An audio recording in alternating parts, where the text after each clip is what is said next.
Well, thank you very much for coming today. As you know, this session is going to focus on the topic of supporting continuous improvement on scale. And my name is Alix Gallagher. I'm from PACE, and I get to moderate this session. And what we've done in terms of our panel today is to try to bring three perspectives to hopefully seed a really rich conversation, both on the panel and then in your tables, and then at the end all together, about the process of becoming continuous improvement organizations and really taking these ideas to scale. And so our panelists today, we have Yi Yang, who's a principal actually here in Sacramento City Unified School District. We also have Christine Roberts from Tulare County Office of Education. And finally, Suji Shin from CCEE, all of whom are going to share their experiences. And my goal as moderator today, first I should just go through the session structure. I'm going to spend about 10 minutes trying to get everyone on the same page about what we mean when we talk about continuous improvement. And then each of our panelists is going to fly through 10 minutes of their ideas about continuous improvement. And I can tell you from having taken a look at their presentations in advance, they have really rich ideas which they're going to be rushing into the constraints of 10 minutes so that we can then dive much more deeply into their thoughts through Q&A and then table discussion and then finally some wrap-up time all together at the end. So to start, I wondered if I could have just a quick show of hands to get a sense of how familiar people are with continuous improvement.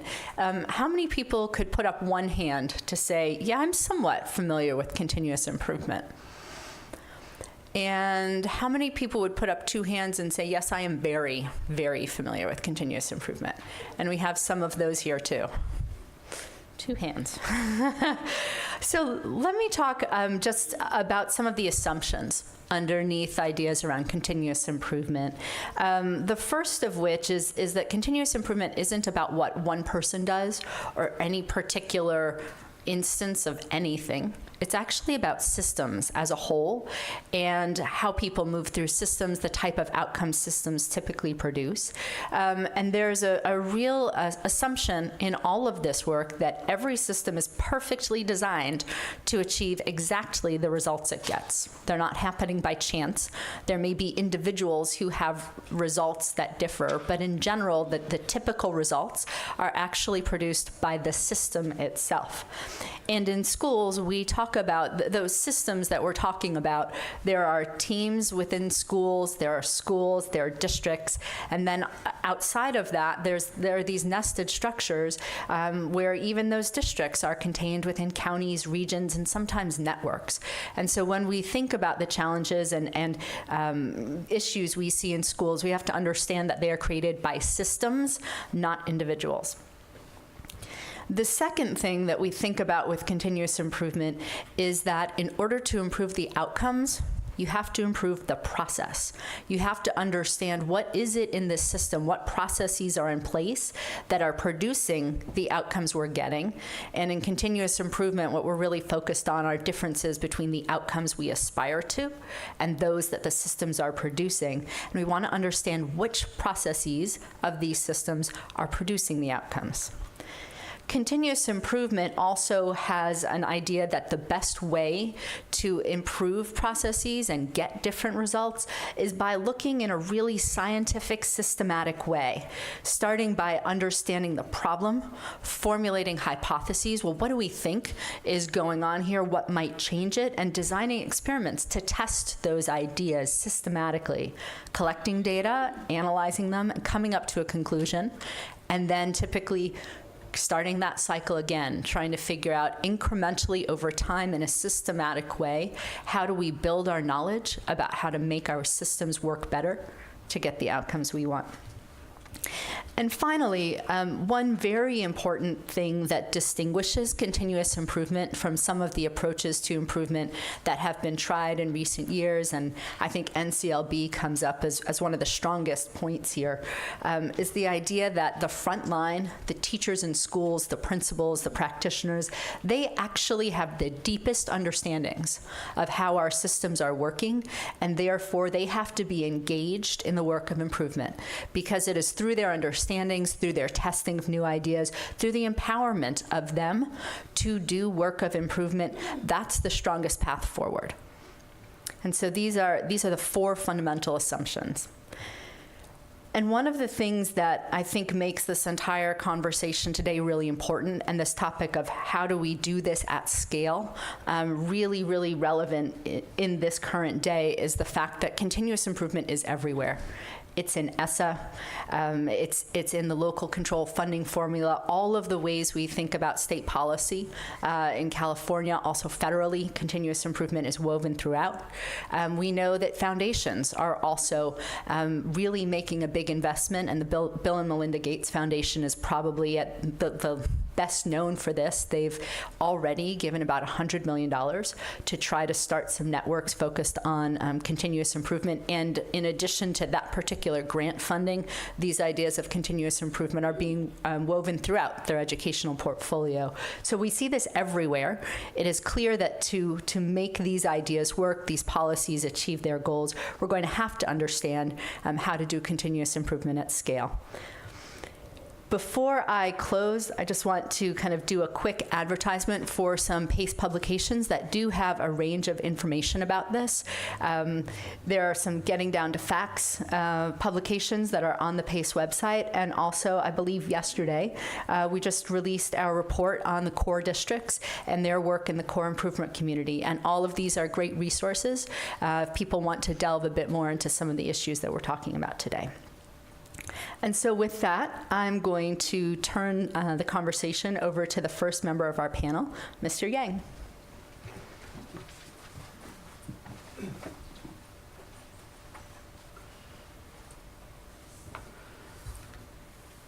So good afternoon, everyone. My name is Yi Ya, and I'm principal from Caroline Winslow with Sac City Unified School District. And I'm here to share our site's improvement journey within the work of Sac City. What we've been doing in Sacramento City is working on the cycle of continuous improvement. And today, 4 of my bullets that I'll be sharing with you essentially is going to focus on 1, what have we learned about continuous improvement approach from our work? Secondly, lessons learned along the way, and advice to any organizations that may be thinking about starting this process themselves, as well as guidance on how to build capacity for people at different levels, particularly with teachers and school leaders. And then lastly, how we can also support this kind of work at all levels. Now, starting off, we know that every system is perfectly designed to get the results that it gets. So if we have poor results, the system is designed for that, and we have great results, the system is designed for that. But in Sacramento City Unified School District, our core value, one of our core value, is we recognize that our system is inequitable by design. And we vigilantly work to confront and interrupt these inequities that exist to level the playing field and provide opportunities for everyone to learn, grow, and reach their greatness. One of our guiding principles is this: all students are given an equal opportunity to graduate with the greatest number of post-secondary choices from the widest array of options. And so based on that, the work that we've done at Caroline Winslow is really, again, around the cycle of continuous improvement. And this is something that our superintendent, Jorge Aguilar, has brought to our system. And so my team has been working around that to learn how to put an improvement plan together. And just to kind of share with everyone, this is a very new work to my team. We actually have just been engaged in this work for about 5-6 months now. And so we started last year, and I'm really excited at the level of work that we've been able to do. But in the process and in the journey, we've learned how to gather data.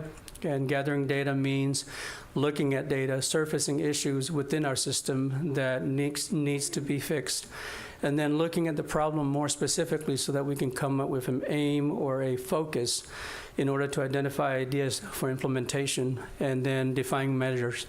And measures are probably the most difficult things to do as far as, being a very new team to the work, trying to figure out how to quantify data, put data together, how to display data so that we can read and look at variances within our data. But along the way, we've learned to use a variety of tools tools like process maps, aim statements, driver diagrams, run charts, plan, do, study, act cycles. Many of you have been involved in this work, so you know what these tools look like. But one of the key pieces that is essential to this work is recognizing that this work is done on a trial and error basis.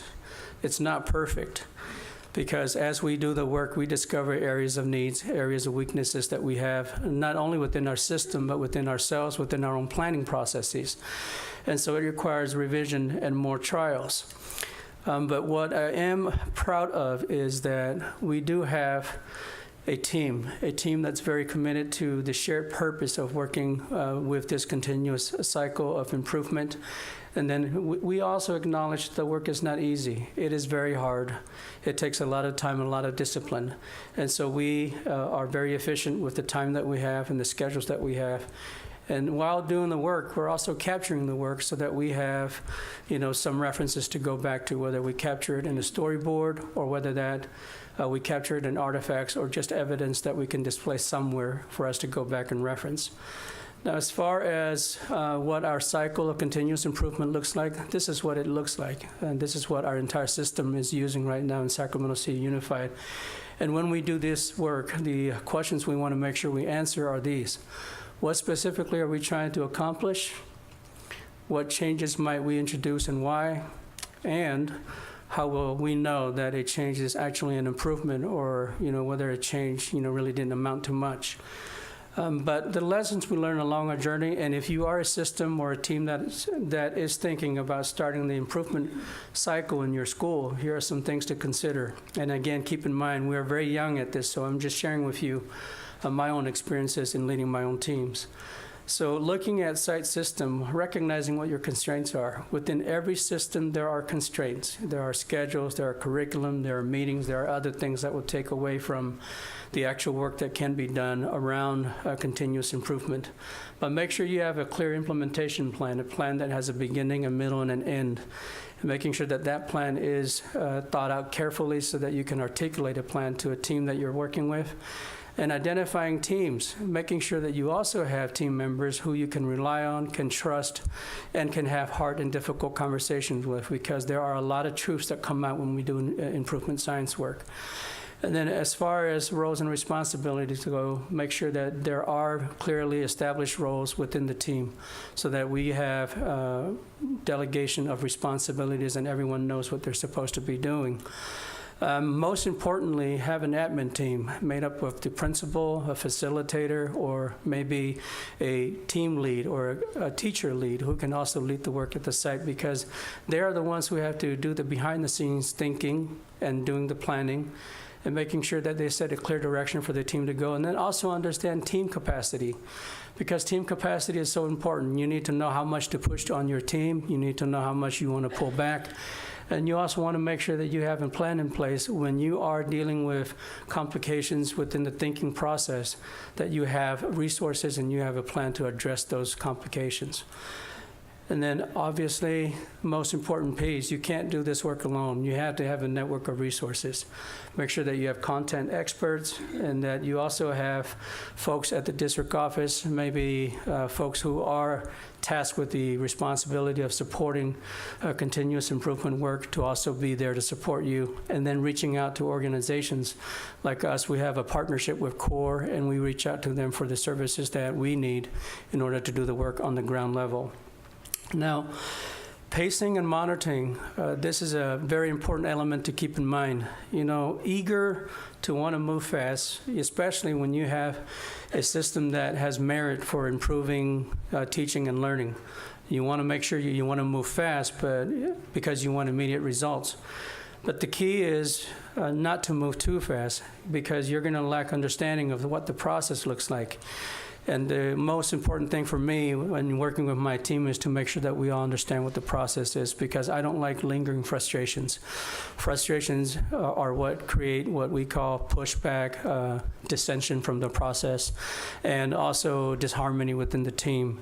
And so when you first start off, my suggestion would be really to work together as a team in the initial stages of this work, because although we know that the intention is to make sure that teachers know how to do this within their own self-contained classrooms, we also want to make sure that we're developing the team and growing together. And one of the things that we have to recognize, or any team beginning this work, is know that you are going to lift out deficiencies in your own team. But that's great, though. It's great in that when you define your weaknesses and your deficiencies, that you can also build your team's capacity. So it's definitely okay to take a step back before moving forward again. Now, as far as guidance on building capacity, I'm going to speak to this specifically from my site. One of the key data pieces that our superintendent and also our team has brought to Sac City Unified is our Performance and Targeted Action Index, which is short. We call it PATI for short. But utilizing existing data to make an argument for improvement work. Basically, if you're going to start this work and build capacity, you have to be able to convince your team and everyone that there is a problem in your system. And the only way that you can change the entire system if you have a shared belief in that this work is going to bring improvement to results our system is producing. But in your back pocket, while you're talking about all of this, make sure that you have a functional plan for all your teams.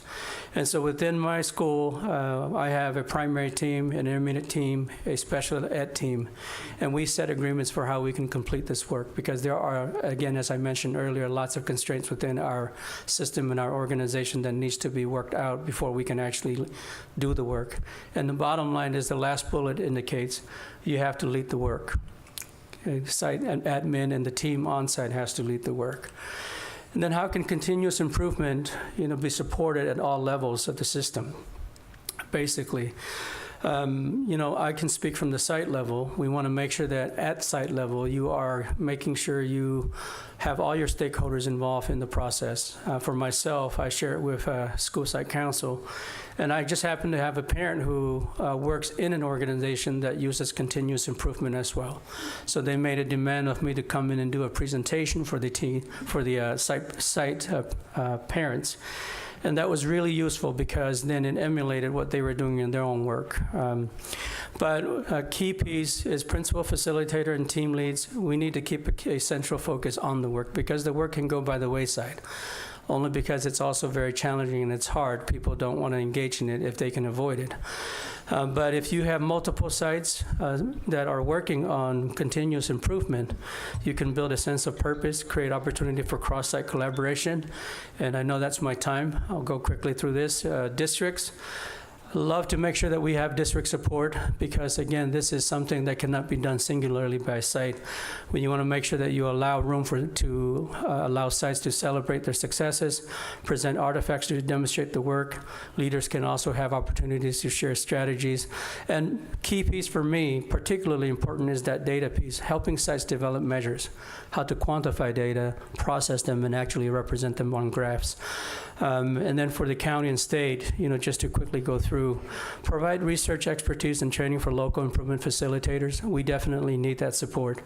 And also create and support cross-district, because districts are so innovative. We have so many great things that are going on in our own buildings. If we can share across district on the work of improvement that we're doing, that would be extremely beneficial. And then I'll just identify a few more here, including continuous improvement learning work. If you're from the university, make sure that it's part of teacher training. That needs to be done at the university level, so that as they transition into the classroom, they are prepared to do this level of work. And then obviously, state and legislative support, have categorical funding available for us to allow us to have trainings, to allow to support the times that we need to be out of the classroom. And then here are just some quick artifacts. I talked to my team. They texted me this morning and said, "Your team loves you, Mr. Yah. Do a great job." I told them I won't let you down. I'll try to do a good job. So this is a sample of just our roles and responsibilities. This is a schedule of the meetings we've had this year. Since September, we've had 15 meetings already. That goes from 2 to about 3 hours each time. Here's a sample of the fish diagram that we worked on, and this is a process map that we did just on the whiteboard. An idea, contemplate and calculate, that we put in, a survey that we did with kids, and then the survey garnered this data for us, and we put it into an actual run chart that we can use to interpret variances within our process. And the PATI data that we use this is the PATI data that I use to influence and encourage my team to do the work of improvement work on site. And so you can see these beautiful graphs. They actually outline deficiencies that we have in our system. So if you have any other questions, definitely talk to me and ask questions. Again, I'm very young at this, so some of you probably are a lot more experienced than me in this work. Ask me if I know the response, I'll offer it. If I don't, I'm going to say, sorry, I'm not there yet. Okay? So thank you very much.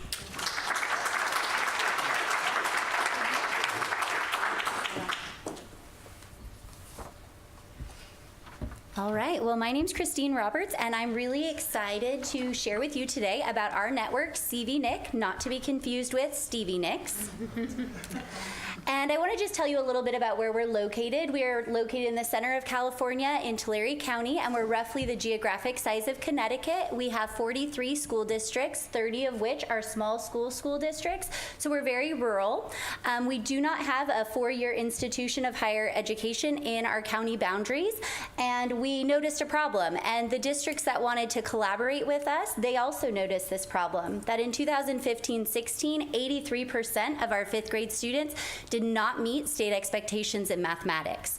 So together we convened 7 districts, 12 school sites to work together on this problem, and our network convenes teachers, coaches, and leaders all together with the county office as the hub.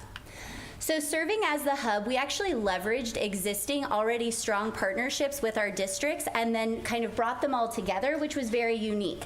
Usually we work with our districts in a one-on-one support capacity, but this time we brought them together with our county office at the center to bridge research and practice. To begin to understand this problem of widespread underachievement in mathematics, we tried to understand the problem a little better. We conducted empathy interviews, analyzed performance data at the local and state level, looked at research and scholarly knowledge, and did a systems analysis because we'd be working with 7 unique systems. We created a common aim of tripling the math proficiency for our fifth grade students in the network from 17% to 51% in 3 years. This is our 3rd and final year. We also created a working theory of practice improvement. 2 of our primary drivers are around classroom instruction, focusing on culture and mindset, and mathematics instruction, particularly on sense making and productive struggle. We've added to that 2 additional primary drivers that really focus on the system. The first is on aligning instructional supports for improvement, and the second is really trying to develop routines to share this collective learning. One of the primary vehicles that we have for sharing our learning and knowledge is through the process of action periods. Each action period starts with a network meeting and ends with a network meeting. During this time, teachers and teacher teams test change ideas in their classrooms. Then they consolidate their own learning before meeting with their site team. This information is then shared with us at the hub level so we can try to understand the changes occurring across the network. This cycle happens twice each action period, and then we share back with the teachers at the next network meeting. We actually have the teachers taking the lead of sharing their own learning at these network meetings. One of our goals was to really increase collaboration across the districts, and we believe that through this structure we've been able to do that because we were focused around a common aim with a common theory. We also think that the structure of our network events has really increased this collaboration, where previously all these districts were working on math improvement, but they were all doing so separately. So our network really has these signature events, which are our 5 annual network meetings where everyone in the network comes together to learn about changes and then to discuss their learning from their testing. After each of those are coach and leader support meetings so we can continue to build their capacity to lead for change on their sites. And twice a year we have calibration and alignment meetings where district leaders, site leaders, and coaches come together to reflect on the progress so far and to really prioritize our efforts moving forward. An innovation in the second year was cross-district collaborations, where teams would be able to go to another host district to see the changes in action in real time with real students, and that's really leveraged our work around plan, do, study, act cycles. Another second year innovation was hub site coaching. So we go as hub members, we each support particular districts. We meet with each district one time per action period to support their ongoing work on site. So because we valued increased collaboration, I want to show you a little bit of data, and this is our network interactions per month in 2017. You can see that each district is a different color and each shape is a different role in the system. You can see that mostly the districts were still communicating just within their own system and that there were a few tentative connections across. We also had this theory that by placing the hub at the center that we would increase this connectivity. So I want to show you what it looks like when you bring the hub into the fold. So we do believe that our role is central in convening and connecting these districts. You'll see a high level of increased connectivity and interaction, but we also have this goal of increasing those connections when the hub is removed. To accelerate our learning and impacts, we've continued to design changes based on our theory of practice and improvement, and then we test those changes in local context, really giving teachers the opportunity to try on changes in their context and to be able to learn from the change with their students. We also think that by working together and sharing these changes across the network, we've been able to accelerate outcomes. So what you'll notice here is we have 5th grade CAF scores. The yellow line is the state, percent meets or exceeds since 2014. The red line is Tulare County. Similar trend, but significantly lower. The blue line in the middle represents our network from where our baseline year was to the first year of work together, and even accelerating more so after our second year together. We're currently in our 3rd year as a network.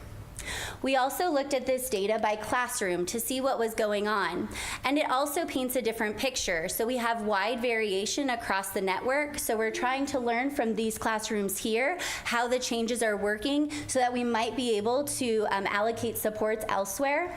But we wondered, so this variation, is that typical of all 7 districts? So we looked at the data again, but by district in these colored ordered bar chart, and you can see that overall, variation is a problem not only for the network as a whole, but really across each school district. With our students, they take a mindset survey 3 times each year, and so this data visualization shows you the percentage of students reporting on the undesirable characteristics. This is time 1, so this is when our 5th graders come in, and this is this year's data. So I'm going to show you what happened after we gave the survey for time 2, which is after our culture and mindset intervention. What we want to see is we want to see that peak shifting to the left, so we'd have a higher percentage of students reporting on fewer undesirable characteristics. So here's time 2.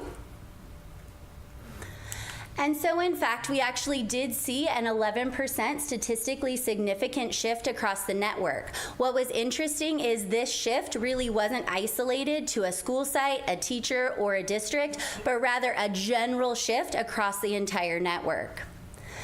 Similarly, Dr. Joe Buller researched our approach to supporting our teachers and found that our combination of social learning with her online math course, How to Teach Mathematics, really impacted teacher mindset shifts more significantly than taking the online course alone. So challenges. Improvement isn't free. It takes time, it takes resources and support, and it works best when people from all levels of the system are actively engaged. And data collection is imperative and important, but it's also very intensive. So when we talk about building capacity for continuous improvement, we really started at the onset to say how improvement would be different than previous educational efforts. Most of our teachers were very accustomed to, here's the new idea, you all just go do it, and then we'll be good.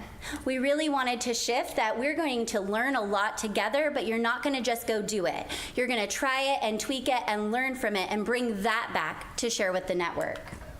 Cross-district collaborations have probably been our highest output for capacity building because all people within the system get to see the Plan, Do, Study, Act cycle in action.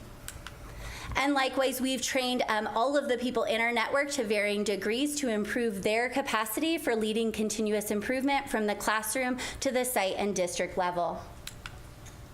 As a county office, we have also built our capacity in that we've expanded the team members on our hub so we could all start to reimagine what supporting districts in this way would look like. We have also been a part of all of these professional learning opportunities in both a facilitator role and a learner role to really build our capacity across our county office. As we consider how to support continuous improvement across these systems, I offer a few thoughts. For schools and districts, we really have to see this commitment across all levels, and that continuous improvement is at the heart of the work. It's not another piece of the work or adding to that already overflowing plate of initiatives. It is the way that we do the work. For our hub, we believe that the rhythms and routines we establish really kind of give the cadence to the testing and learning in the classroom, so that's very important. Creating a strong data culture has been a challenge, but it's also very important, and we're now communicating with our districts. We've created that here when your teachers come and work with us. How are you going to go back and create that on your sites and at your districts? And also remember the resources. We always laugh, but it takes more people and more time, always, than we think. Lastly, for county offices of education, I'm super excited because we've been able to increase our collaboration across county offices as we support districts in this way, and also because we support districts through continuous improvement for differentiated assistance, we've really been able to align our efforts. I want to end with thanking you and just saying that I believe that continuous improvement is a golden opportunity for us to transform our systems and improve outcomes for students. Thank you.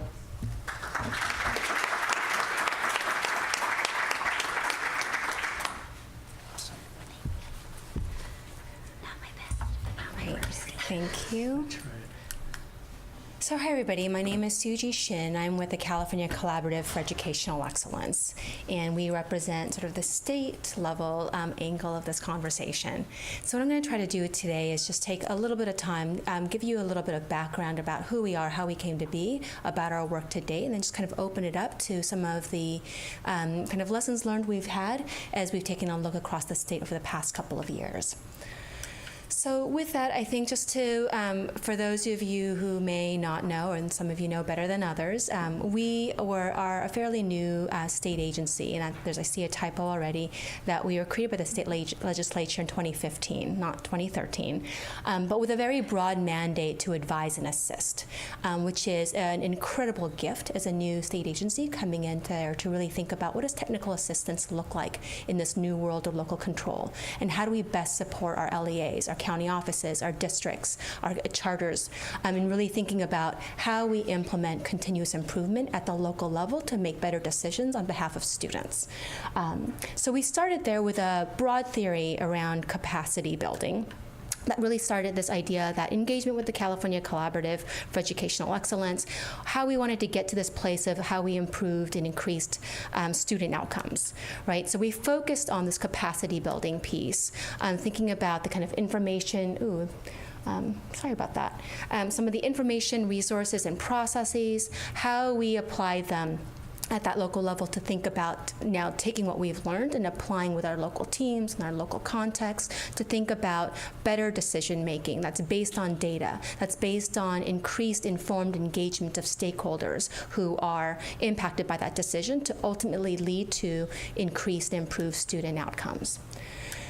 So with that, we also then focus at capacity building very specifically on continuous improvement as a method for really engaging process development, implementation, and knowledge base, with this idea that these would be anchored around needs that were identified at that local level. And so really, what does that cycle of measuring, analyzing, and responding to that need look like for local participants and local teams, regardless of what theory or what model of continuous improvement you ultimately use, whether you're using PDSA or the DMAIC model or lean transformation, it doesn't ultimately matter as long as you have what both of the speakers before talked about, which is a systematic approach approach to taking a look at an identified need, understanding root causes, thinking about the data, implementing it, looking at analyzing results, and then ultimately changing trajectories or moving forward and making those decisions based on what you've learned to date. So with that, just to give you a sense of where we are and the kind of work that we've done over the past couple of years, we have focused our work around everything from large-scale trainings and the development of resources to support this work, as well as a handful, about 11 pilot partnerships where we get very deeply into working with district, county office, and charter school teams around the implementation of continuous improvement at local level around that very specific area of focus. We've got 56 professional learning networks currently, all sort of, as well as kind of some of our shorter cycle direct technical support. So around that, we have over 350 kind of school district partnerships. We've partnered with 30 county offices of education, specifically around those professional learning networks and around direct technical assistance support. And then, of course, our partners in general with our county offices, our SELPAs, our school districts, charters, statewide agencies, and the CDE to really think again about what does this look like as a state? What can we take, what lessons learned can we take from the kind of very local level and think about what are the supports that need to be in place at the policy and statewide level to really ensure kind of maximum efficiency, effectiveness, and most support to the local teams. So with that, I'll kind of jump to some of our lessons learned. And I think I can frame this in three buckets of, three sort of broad sets of lessons. The first is that I think what we're seeing really is, and again, both of our teams or both of our speakers have talked about this, is that implementation, successful implementation, really requires true commitment from that top down. And that is, whether it's at that school level, having that principal, there, the district team to support that work, at the state, the kind of policies and systems that need to be in place to ensure that there is a true commitment. And that really means an investment on the part of the system as a whole to create the infrastructure and the processes to support this work, that there are data systems. I think, the brief talked about this and the fact that we really need some of these kind of structural systems in place to make the work of those folks on the ground, on the front line, as E said, really effective.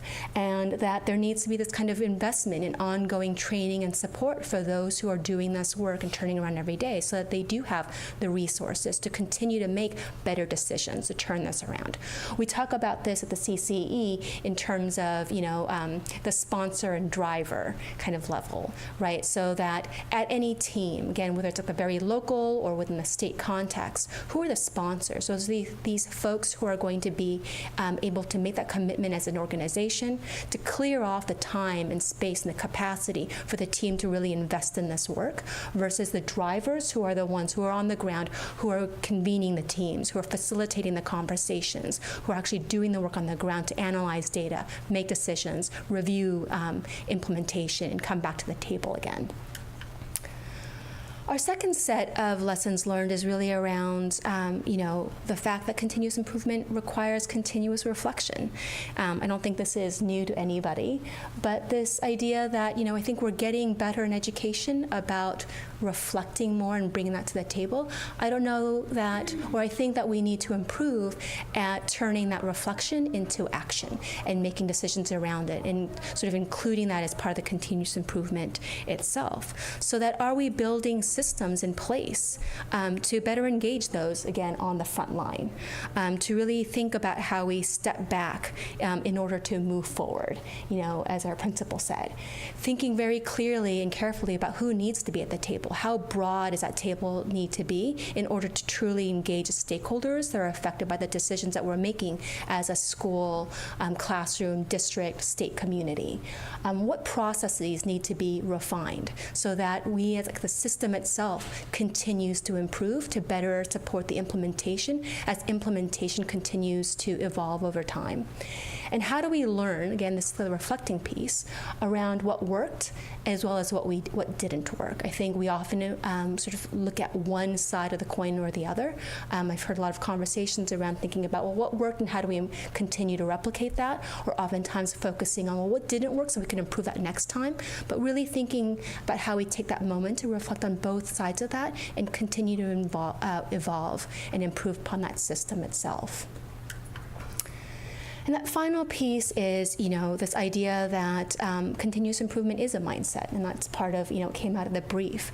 But I do really want to go back to what we've heard both of our speakers say, and that what we've seen as an agency across the state is that it also is a very defined process.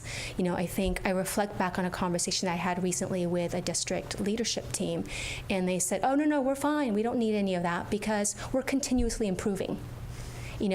And that if they had the right sort of cultural mindset around, we're a continuous improvement organization, we want to continue to improve, we believe in reflection, but they didn't have any of those systematic processes in place for the teams to sit down, to take a look at data, to think about how they were going to incorporate some of those next steps as they move forward.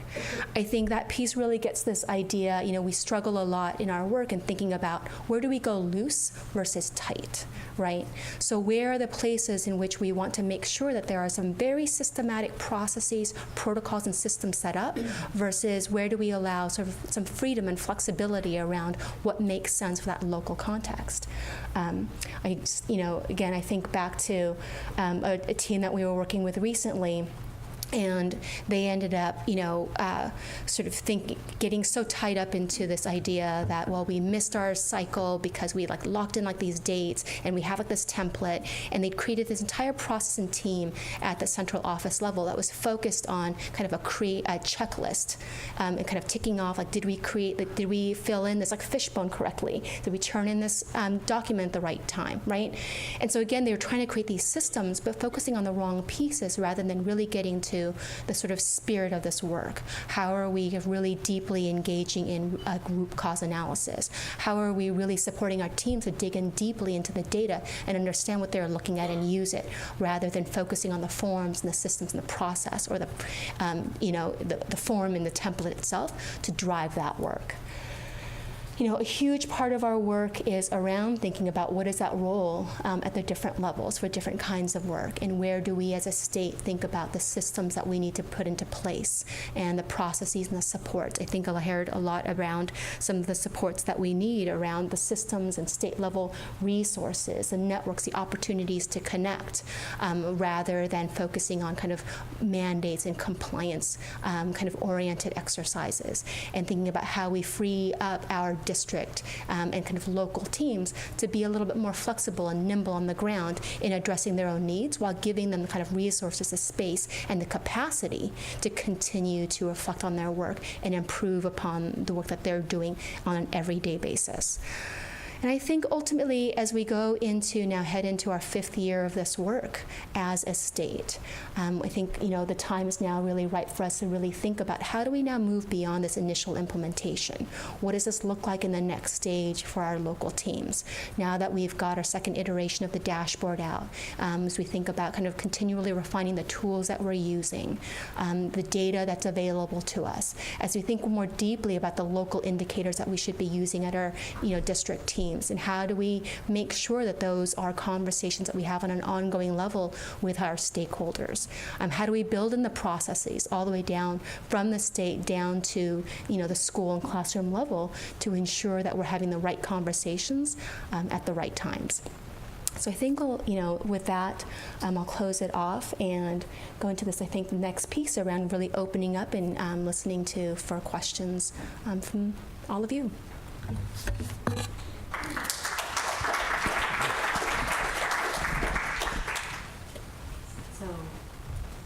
I have to ask everyone, we're going to open this up for questions, but we need to make sure that they're recorded. So I'm going to have to ask all of you to be patient as Hans runs around with this mic to make sure that you're audible on the recording. Does anyone have any questions? I see one in the back.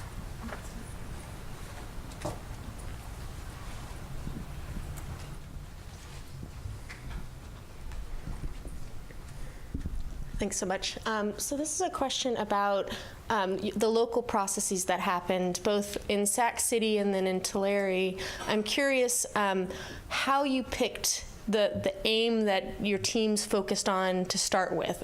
From Tulare, you've heard a very specific example of 5th grade mathematics. This is what we're going to organize around. I'm curious how you came to that decision of this is the highest leverage point for our systems to build a network around. And then similarly, at the school site, as you went through that process, what did you hone in on as your first thing to take on as a team, and how did that play out? What lessons did you learn from picking that particular aim?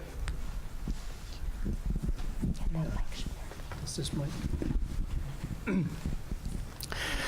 Thank you for that question. When we first started this, we had the same question: what are we going to focus on? What data sets are we going to use? And unfortunately, in our school district right now, we don't have a lot of interim benchmark assessments that we can pull from. So initially, when we started off, we used the only data set that we had at the time, which was the SABAC data. And looking at that, we realized that many of our kids were not able to perform, with academic discourse and being able to explain their mathematical reasoning and logic and whatnot. But in looking at that more and fishboning it and discussing it and doing empathy interviews and really gathering information and data from the kids and looking at our own data within the classroom, we actually had to fine-tune that down to looking at, well, they don't know how to do this, but there are routines that we have to teach. And so what I showed earlier in the slide, which is to contemplate and calculate, that was a change idea that came out of that discussion. We have a larger target to hit, but we need to make our aim focused so that we can actually see if fixing that is going to fix the larger picture. And that's how we condense it down. We condense it down through conversations, through empathy interviews, taking the interviews and then cycling them into data that we can actually see. And we found out that we actually need to work with routines for our academic discussions. All right, and in Tulare, originally our focus was content literacy across all grade levels, across all subjects, so you can see how that was really, really large.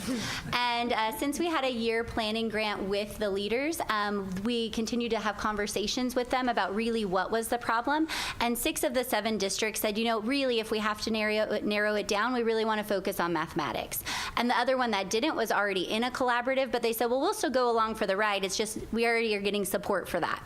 And then they decided 5th grade because as they looked at the statewide and countywide data, they really saw that there's this dip in 5th grade. So they thought that if they want to transform their entire system for mathematics understanding for students, if we figured out what was going on in 5th grade, which is particularly problematic, how might we apply that learning across our other grade levels? So that's how we landed there.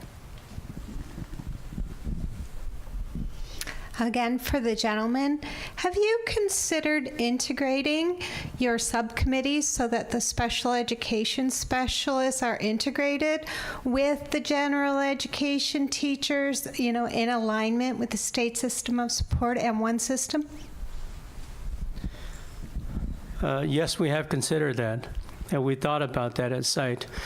But in meeting with my teams, and sometimes, even though as site leader you want to integrate, you also have to make sure you're listening to the population of folks that you're working with and where they're willing to come in at. So at my site, in discussing how we can do this work, there were very clear indicators that our team wanted to make sure that they had a specific opportunity and time just to focus on what their needs were. And so we did end up having to create 3 separate teams on our campus. One intermediate team focused on their own targets, primary team on their own, and then SDC on their own, with the hope of eventually doing the integration once our teams are developed and they have the skill sets, to move through this improvement work. We like to go ahead and discuss integration at some point.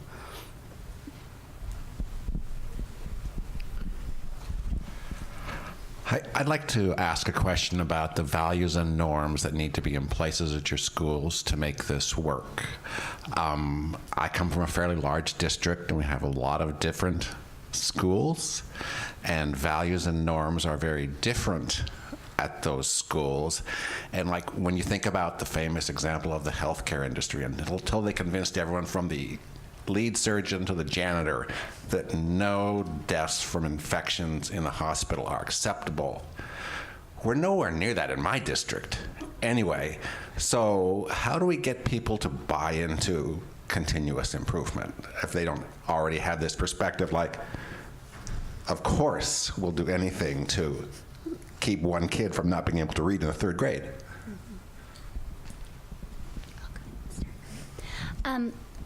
I'll go ahead and start, and we think that the key for us in particular was really, even though the district leaders were there and helped shape the vision, we really started the work from the classroom level for the change ideas, because teachers had a high level of ownership of the ideas that they were testing and learning. And so once we really had teachers on board, their coaches and administrators were thrilled with the things they were seeing, and it was much easier to get that buy-in all the way across. But it wasn't necessarily leaders down to teachers, but really teachers embracing the approach and then sharing it back. So the leaders are like, oh, this is really working. And it was a very powerful shift from how sometimes reform efforts are done.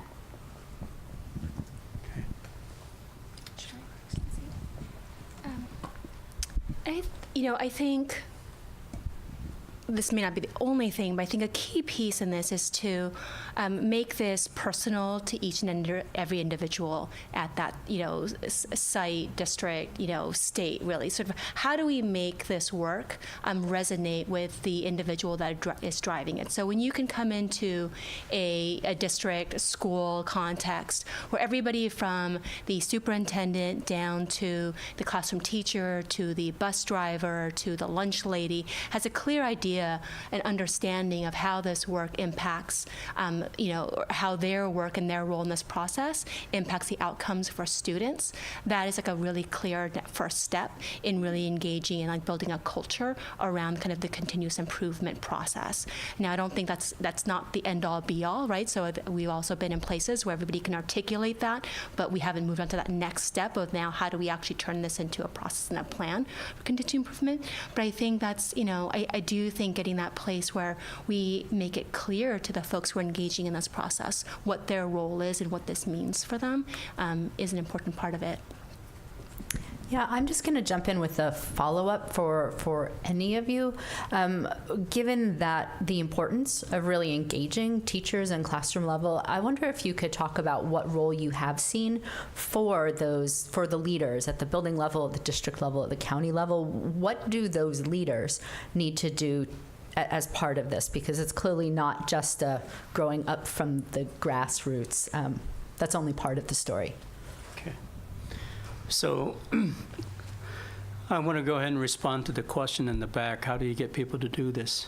And, hearing your question, I want to start by saying I'm sorry to hear that, because the truth really is that we are in the business of teaching our students who are entrusted to us, and they're the next generation of Americans who are going to be taking charge of our community. And to have people in the building where they are saying, hey, you know what, I don't want to be engaged in that work for improvement purposes, that makes me sad to hear. So I'm sorry that that's what you're having to deal with.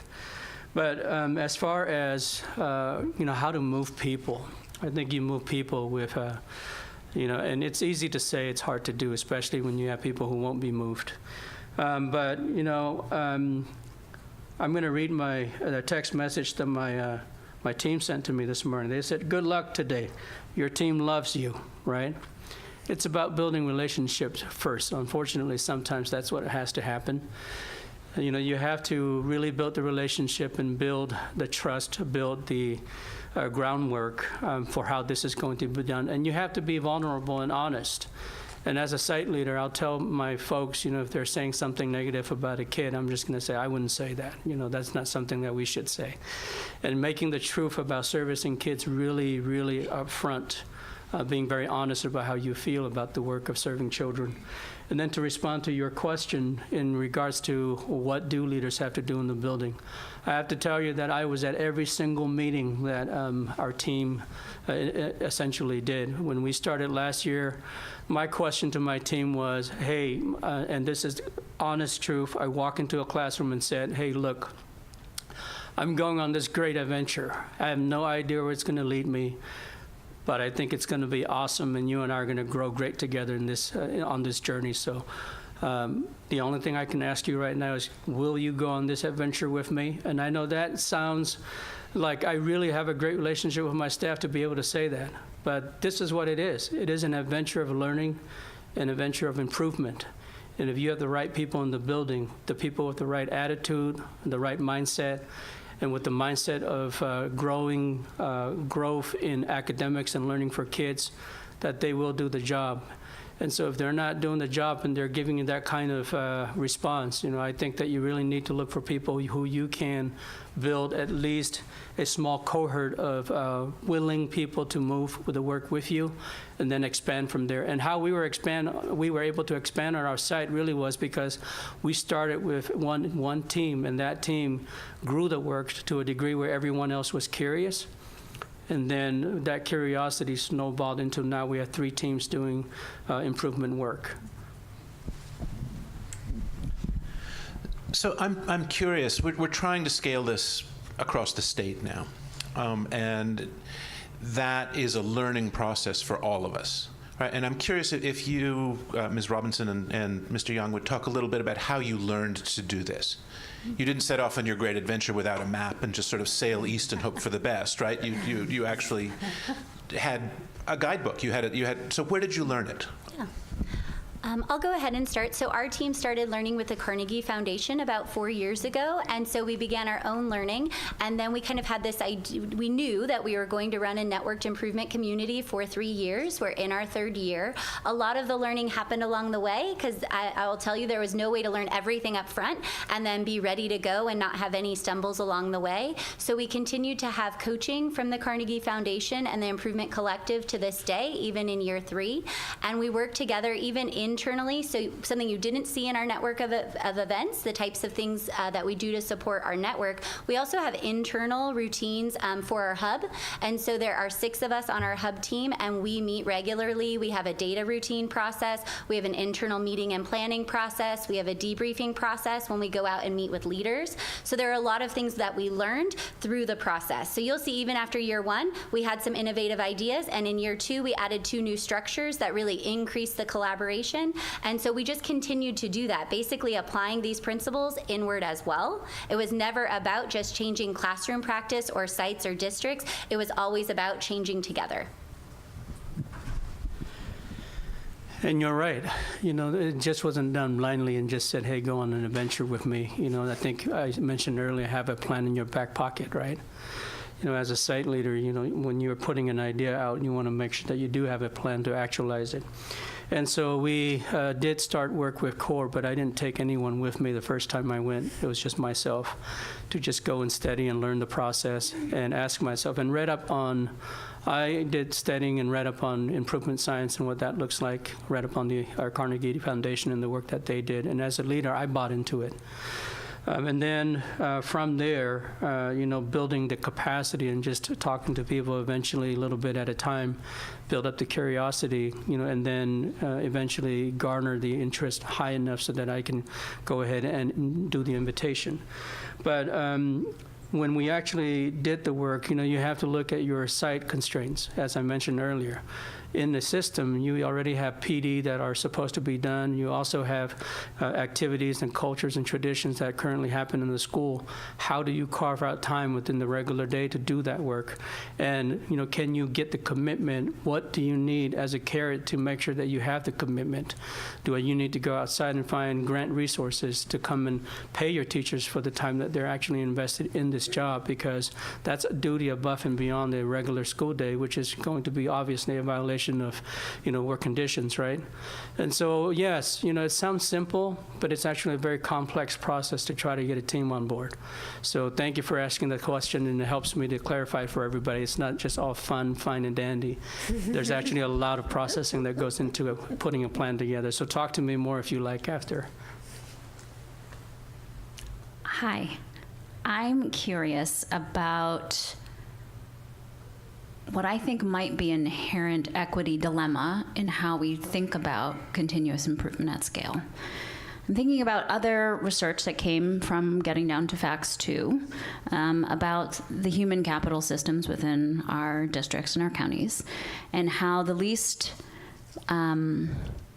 the lowest performing schools and districts are those that have extraordinary challenges in terms of human capital, whether we're talking about teachers, principals, or superintendents. Where in this continuous improvement conversation, particularly taking a system to scale, are we also talking about the triage that needs to happen in order to get to the mindset, in order to get to the curiosity, in order to get to the relationships and culture? Because from my work, from being at a school district, there were plenty of assistant superintendents and principals that said, I don't have the luxury of reflecting right now. We are experiencing extraordinary trauma. And those are the schools and the children and the families that we are concerned about the most.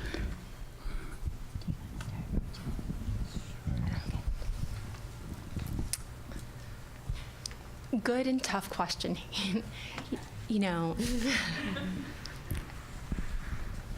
Yeah, I think that's the reality for a lot of our school and district systems right now as we sort of know and look around us.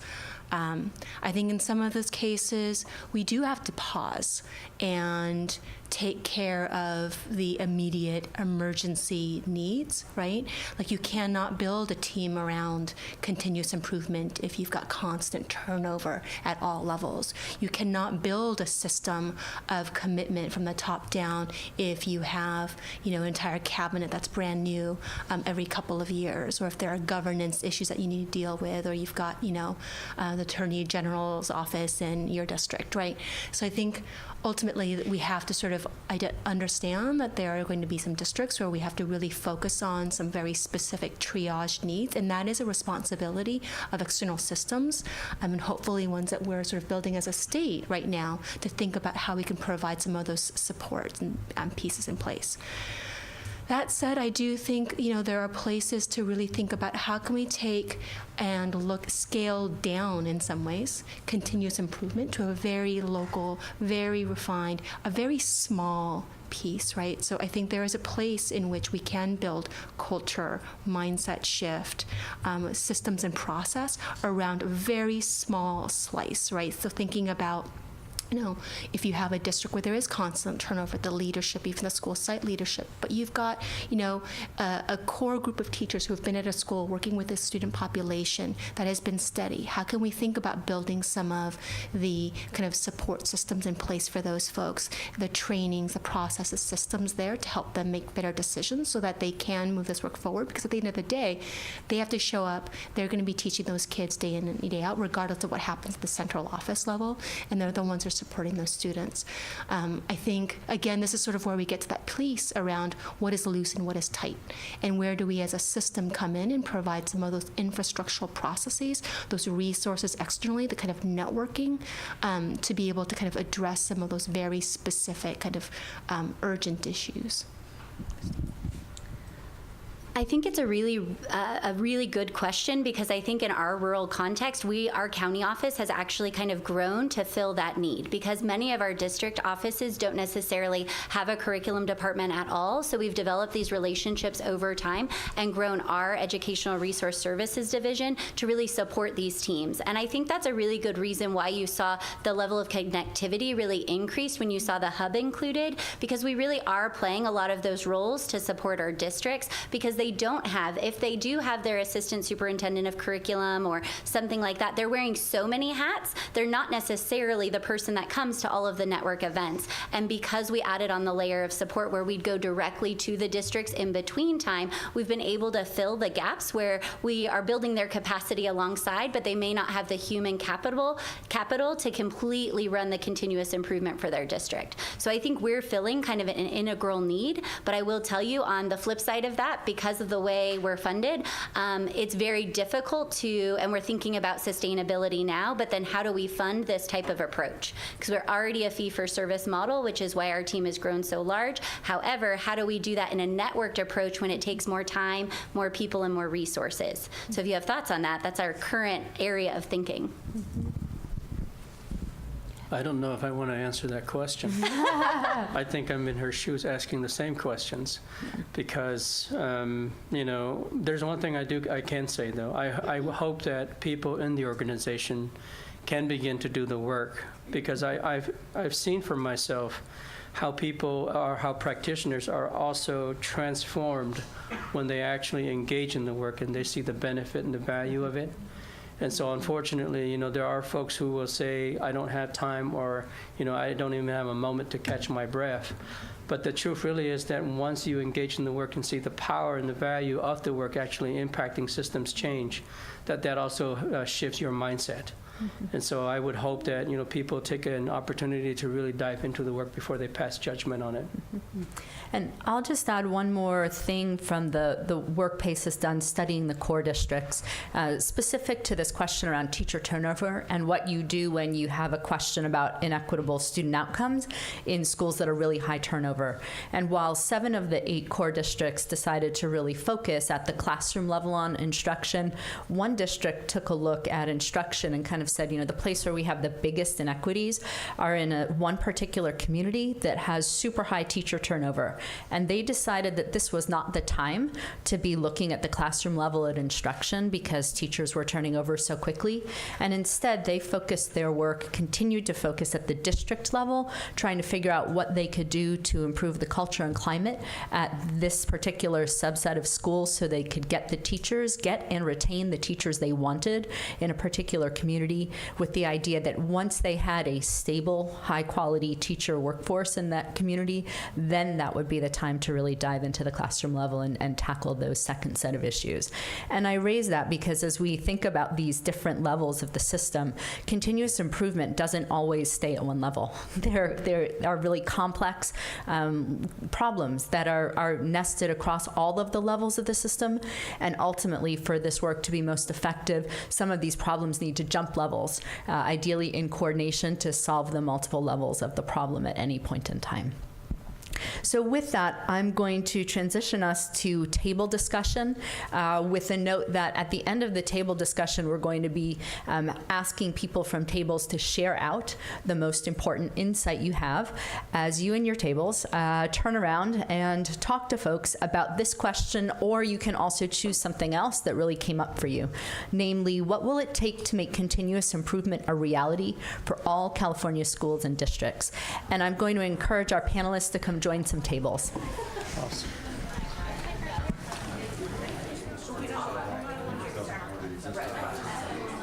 And now I'm coming to the hardest part of my day, which is that I hear great conversations going on, and I need to ask everyone to kind of wrap those up so that we can share out the kind of the insights from each of your tables with the group as a whole.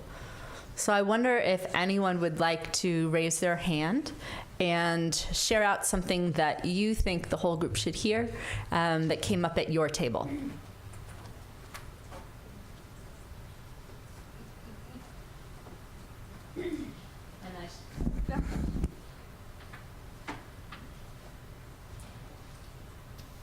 Hello? Okay, there we go. I should say that I'm a former teacher and I am not above calling on people. Any brave souls? Thank you.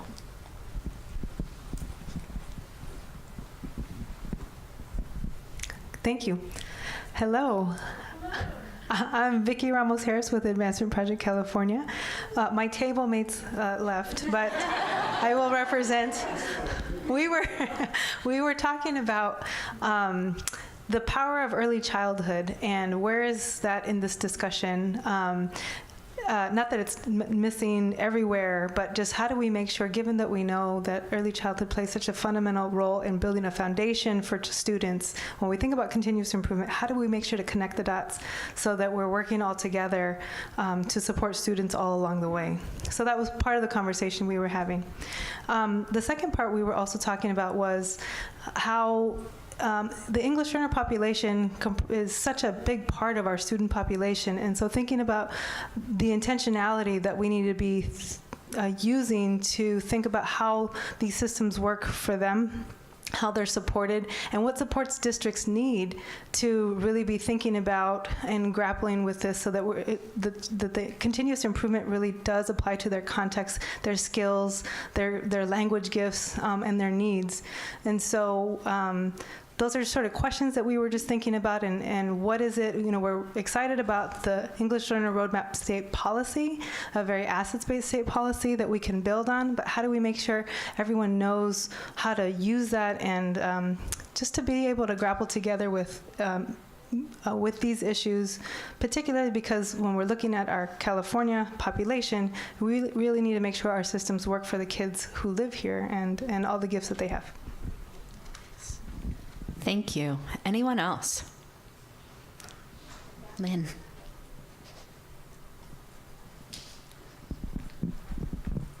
I would just like to add in response to your question that that's the beauty of improvement, right? So we could look at our own local context to say, I have a problem in early math. We might have a concern around English learners. What are we doing to address, preschool students? Or is it really an issue of whether or not we can retain teachers, right? That as we, as a state, develop a framework of improvement using these tools with fidelity, that we will be able to be user-centered for that local community in order to test whether or not what we're doing is getting the results that we're after. And so I just want to give a huge shout out to the beauty and the ability to differentiate for communities as we adopt these tools. Anything else? I think we have time for one more share. Thank you. Yeah, I guess back to that point, I think the issue is about measurement. When you have early childhood ed and you have English learners, because there are measurement issues that are complicated. And so we have to make sure that we're understanding how you bridge those systems, the early childhood ed to the K system, and how you track longitudinally ELs who get deflagged as ELs. But the other point I wanted to make was one that we were talking about was how do we connect this amazing learning on continuous improvement and the County Office of Ed's role now with supporting districts, and so that they take this sort of approach. And so I guess we just want to make a plug for that. I also want to make a plug for maybe some case studies on these amazing examples here, because the other thing I think we want to learn from is there's different kinds of ways in which this gets enacted, and we have great examples with this large urban district, and then we have this rural county supporting all these districts. Great examples. Okay, thank you very much. I just want to make a couple of closing comments just about, I think, the richness of the conversation, both the panelists and in the tables and the share-outs. And some of the things I heard were about kind of the things that needed to be balanced in this process. The idea of building structures and processes, developing and learning new tools, and also changing mindsets all at the same time. It's not any one of those things. It's really multifaceted work. Similarly, I heard about the importance of focusing on processes, really understanding the processes. And while you're working to understand the processes and measure your impacts as you try to change those processes, still keeping an eye on those outcomes and balancing those in a way that we probably haven't traditionally. And finally, I heard, as we talked about scale, a real kind of coming at this from both sides, not bottom up, not top down, but bottom up and top down, as we work on getting the necessary support from leaders at the top, while engaging the people who are practitioners doing the work, living it day by day. And so thank you all for what I found to be a really interesting, engaging conversation. I really appreciate it. And you now have enough of a break to go transition to closing comments by Linda Darling-Hammond. So thank you very much.